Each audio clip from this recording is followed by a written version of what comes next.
बिस्मिल्लाहिर्रहमानिर्रहीम, अस्सलाम वालेकुम। इस वीडियो में हम बात करेंगे लेटेस्ट जो सीएसएस का रिज़ल्ट आया है उसके हवाले से, और उसमें जिन सब्जेक्ट्स में ज़्यादातर स्टूडेंट्स फेल हुए हैं वो क्यों हुए हैं, and what are the reasons behind failure in some subjects. जैसे कि ऐसे वो सब्जेक्ट है जिसमें सबसे ज़्यादा कैंडिडेट्स हर साल फेल होते हैं।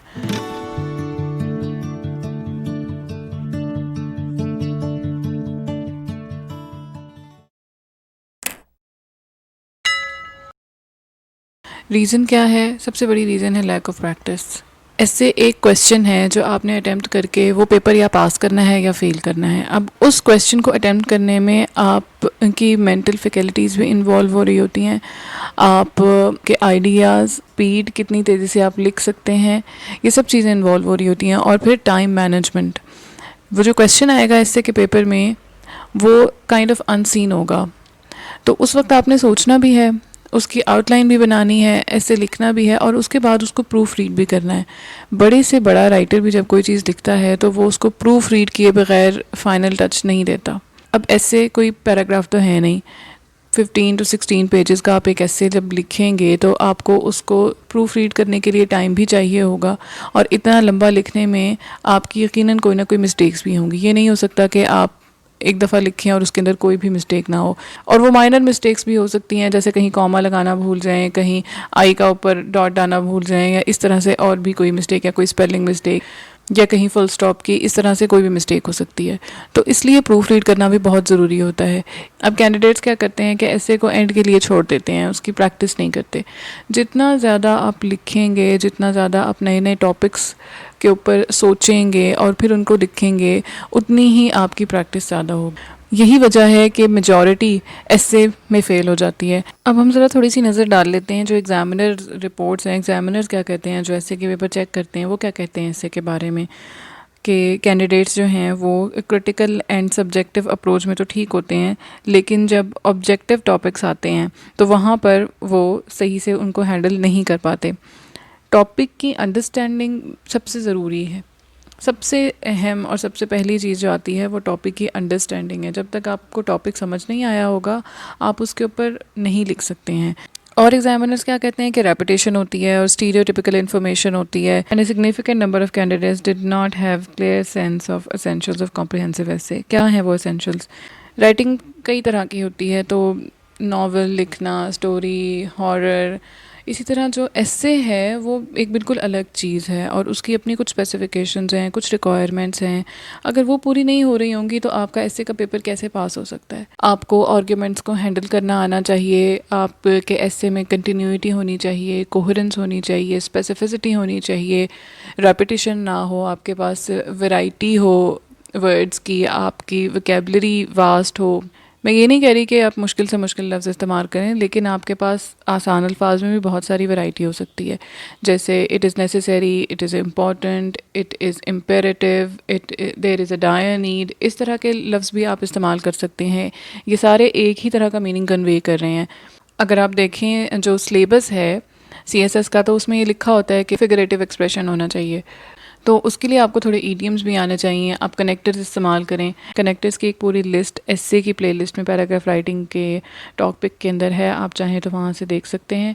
और ये बात याद रखिए, ये कंपटीशन है और वो जो एग्जामिनर होगा वो भी उसी पैरामीटर पर इवैल्यूएट कर रहा होगा हर पेपर को। तो आपका एस्से रेलेवेंट होना चाहिए, उसमें रेपिटेशन ऑफ इन्फॉर्मेशन नहीं होनी चाहिए, और उसको सेल्फ एक्सप्लेनेटरी होना चाहिए, पैराग्राफ्स की ट्रांजिशन सही हो और वो एक नेचुरल वे में फ़्लो करता हुआ लगे। ऐसे ना लगे कि एक बात हो रही है और अचानक से दूसरी शुरू हो गई है। वो एक नेचुरल फ़्लो लगे कि एक बात से दूसरी बात निकलती चली जा रही है। And you should have clarity of mind जब आप ऐसे लिख रहे हों, और वो क्लैरिटी एग्ज़ामिनर को भी कन्वे हो रही हो। तो एस्से में फेलियर की सबसे जो top of the list reason है वो यही है कि कैंडिडेट्स डोंट प्रैक्टिस। अब हम चलते हैं कुछ दूसरे सब्जेक्ट्स की तरफ जिनके बारे में कहा जा रहा है that they have been targeted this year. Well, I don't feel कि कोई भी सब्जेक्ट टारगेट होता है, बट होता ये है कि कोई भी जब चेक कर रहा होता है उस सब्जेक्ट का पेपर, तो वो उस सब्जेक्ट का स्पेशलिस्ट होता है। और when you are participating in a competitive exam, तो आपसे उसी लेवल के आंसर्स को एक्सपेक्ट किया जाता है। ये इस तरह से नहीं है कि आपने सिर्फ पास होना है, ये कंपटीशन का एग्ज़ाम है, आपने compete करना है। तो उसके लिए you have to raise your standards. जैसे कहा जा रहा है कि जी सोशियोलॉजी का सब्जेक्ट टारगेट हुआ है, या लॉ के सब्जेक्ट टारगेट हुए हैं, या फिर कोई भी और सब्जेक्ट, या कुछ लोग क्रिमिनोलॉजी के बारे में भी कह रहे हैं कि वो टारगेट हुआ है। तो ये हो सकता है कि एग्ज़ामिनर थोड़ी स्ट्रिक्ट मार्किंग कर सकता है किसी सब्जेक्ट में, और ये पर्सन टू पर्सन भी वेरी करता है। और फिर ये कि ये डिपेंड करता है कि आपसे सवाल क्या पूछा गया है और आपने उसका आंसर क्या लिखा है।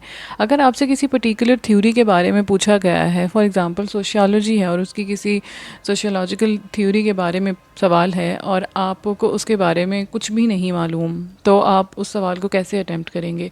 अगर थ्योरी पूछी गई है तो आपने वही लिखनी होगी, या उसी का अगर एनालिसिस है या उसकी कहीं पे एप्लीकेशन है तो आपने वही लिखनी होगी, उसके अलावा कोई आंसर एक्सेप्टेबल नहीं होगा। इसी तरह लॉ है, फॉर एग्ज़ाम्पल कोई अमेंडमेंट है और जो सवाल पूछा गया है वो पर्टिकुलरली उस अमेंडमेंट के हवाले से ही है, तो आपको उस अमेंडमेंट के बारे में ही लिखना होगा। ये स्पेसिफिक क्वेश्चंस आ जाते हैं जिनको आपने उसी तरीके से लिखना है जिस तरह से वो पूछे गए हैं। और सबसे पहले सवाल की डिमांड्स को अंडरस्टैंड करना है कि सवाल में पूछा क्या गया है। इररेलेवेंट चीज़ें कभी भी अप्रिशिएट नहीं होती हैं, कोई भी इररेलेवेंट चीज़ें पढ़ने में इंटरेस्टेड नहीं होता है। अगर आपने टू द पॉइंट बात लिखी होगी, स्पेसिफिक होगी, मगर सेल्फ एक्सप्लेनेटरी होगी और क्वेश्चन की डिमांड्स को एड्रेस कर रही होगी, तो ये हो ही नहीं सकता कि आपको उस सवाल के मार्क्स ना मिलें। It is not about filling more and more pages. जब सफ़े भरे हुए होते हैं वो भी पता चलता है, और जब किसी ने सही, एग्जैक्ट, टू द पॉइंट जवाब लिखा होता है तो वो भी पता चलता है। आप देखें कि एग्ज़ामिनर ने इतने सारे पेपर चेक करने होते हैं, तो उसको एक ऐसा पेपर जिसके अंदर किसी ने थोड़ा लिखा हुआ है लेकिन सही लिखा हुआ है और जो भी बातें पूछी गई हैं वो भी पता चल रही हैं उस जवाब में, तो ऐसा जवाब हमेशा उस एग्ज़ामिनर को अच्छा लगेगा क्योंकि उसका टाइम बचेगा। और एक ऐसा आंसर शीट जिसके अंदर सिर्फ सफ़े भरे हुए हैं और इररेलेवेंट चीज़ें हैं और बार बार एक ही बात लिखी गई है, तो वो भी एग्ज़ामिनर को पता चल रहा होता है और ये इरिटेट करता है उसको। कोई पेपर चाहे जितना भी मुश्किल हो और सब्जेक्ट चाहे जितना भी टारगेट हुआ हो, फिर भी एक सर्टन परसेंटेज ऑफ कैंडिडेट्स ऐसे ज़रूर होते हैं जो पास होते हैं या जो इसमें अच्छे नंबर लेते हैं। तो वो कैसे होते हैं? वो इसी वजह से कि उनकी तैयारी अच्छी होती है, उन्होंने पेपर अच्छा किया होता है। आई पर्सनली डोंट फील के सब्जेक्ट्स टारगेट किए जाते हैं, बल्कि किसी टीचर की मार्किंग स्ट्रिक्ट हो सकती है, किसी एग्ज़ाम में कोई एग्ज़ामिनर स्ट्रिक्ट हो सकता है मार्किंग में, ये हो सकता है। फिर ये कि आप अपनी तरफ से पूरी एफ़र्ट डालिए कि आपने अच्छे से अच्छा प्रेजेंट करना है। अब एक सब्जेक्ट है जिसको आपने पहले बिल्कुल नहीं पढ़ा हुआ और वो आपने सीएसएस की तैयारी के दौरान ही उसको पढ़ा है, तो आपको उसकी टर्मिनोलॉजीज़ के बारे में पता होना चाहिए कि उसमें क्या स्पेसिफिक टर्म्स यूज़ होती हैं, ताकि जब आप पेपर अटैम्प्ट करें और उनको इस्तेमाल करें तो ऐसा ही लगे कि ये किसी प्रोफेशनल ने अपने आइडियाज़ को एक्सप्रेस किया हुआ है और उसको जो सब्जेक्ट से रिलेटेड सारी टर्मिनोलॉजीज़ हैं उसके बारे में नॉलेज है। जो पेपर चेक कर रहा होगा उसकी उस सब्जेक्ट के ऊपर कमांड होगी, तो वो उसी तरह की चीज़ एक्सपेक्ट कर रहा होगा आपसे कि आपने इस सब्जेक्ट को इन डेप्थ पढ़ा हुआ है, आपके कॉन्सेप्ट्स क्लियर हैं, आप क्रिटिकली एनालाइज कर सकते हैं इससे रिलेटेड चीज़ों को। तो अगर उसको कहीं भी ये फ़ील होगा कि इस कैंडिडेट ने सब्जेक्ट को सही तरीके से तैयार ही नहीं किया है, तो वो क्या आपको कंपैटिटर मानेगा? अब ये देख लेते हैं हम कि क्रिमिनोलॉजी के बारे में, ये 2018 की एग्जामिनर रिपोर्ट है और उसके बारे में क्या कहा गया है एग्जामिनर रिपोर्ट में कि क्रिमिनोलॉजिकल कॉन्सेप्ट्स जो हैं वो नहीं थे कैंडिडेट्स के पास, और ग्रामेटिकल एरर्स थे। ग्रामेटिकल एरर्स होंगे तो वो कितना बुरा इम्पैक्ट डालेगा एग्जामिनर के ऊपर कि ये कैंडिडेट एक ऐसे एग्ज़ाम में पार्टिसिपेट कर रहा है जिसमें 2 पेपर तो सिर्फ इंग्लिश जज करने के ही हैं। तो इसलिए आपकी English up to the mark होनी चाहिए जो भी आप आंसर लिखें। इसके अलावा एक और जो कंसर्न है जो एक्सप्रेस्ड है यहाँ पे, वो ये है कि लोकल बुक्स सिर्फ कंसल्ट की गई हैं, फॉरेन ऑथर्स की बुक्स नहीं कंसल्ट की गई। क्रिमिनोलॉजी के अलावा अगर हम देखें इंटरनेशनल लॉ, तो उसमें भी यही बात है कि poor English was a major issue, और इसके अलावा यही कि स्टूडेंट्स जो हैं उन्होंने सिर्फ शीट्स भरने के ऊपर अपना फोकस रखा है, जबकि जो रिक्वायर्ड इन्फॉर्मेशन थी वो लैक कर रही थी आंसर शीट्स के अंदर। लॉ में भी superficial answers without understanding requirements of question. तो जब तक आपका आंसर रेलिवेंट नहीं होगा आपको उसके मार्क्स नहीं मिलेंगे। आपने अपना पेपर इसी तरह से अटेम्प्ट करना है कि चाहे किसी भी तरह की मार्किंग हो, स्ट्रिक्ट हो या लीनियंट हो, आपको उसमें अच्छे मार्क्स मिले। आपने अपनी पूरी एफर्ट डालनी है। और फिर सोशियोलॉजी है, ये 2018 की रिपोर्ट है, तो इसमें यही बात लिखी हुई है कि कुछ कैंडिडेट्स ऐसे थे which seem to appear just for the sake of fun and non seriousness. तो ये बहुत बुरा इम्पैक्ट डालता है एग्जामिनर के ऊपर। अगर आपको अगर आपके किसी सवाल के जवाब से उसको ये लगे कि ये कैंडिडेट सीरियस नहीं है। जो एग्ज़ामिनर होगा वो इस पोजीशन पे ऐसे तो नहीं है, उसके पास कोई बहुत सारी स्पेशलिटीज़ हैं, उसके पास बहुत सारी एक्सपर्टीज़ हैं, तो you can not fool that person. आपने जो लिखा होगा वो नज़र आ रहा होगा, और आपने अगर सिर्फ कहानियाँ लिखी हुई होंगी और सिर्फ शीट्स भरी हुई होंगी और सिर्फ हवा में बातें की हुई होंगी तो वो भी पता चल रहा होगा।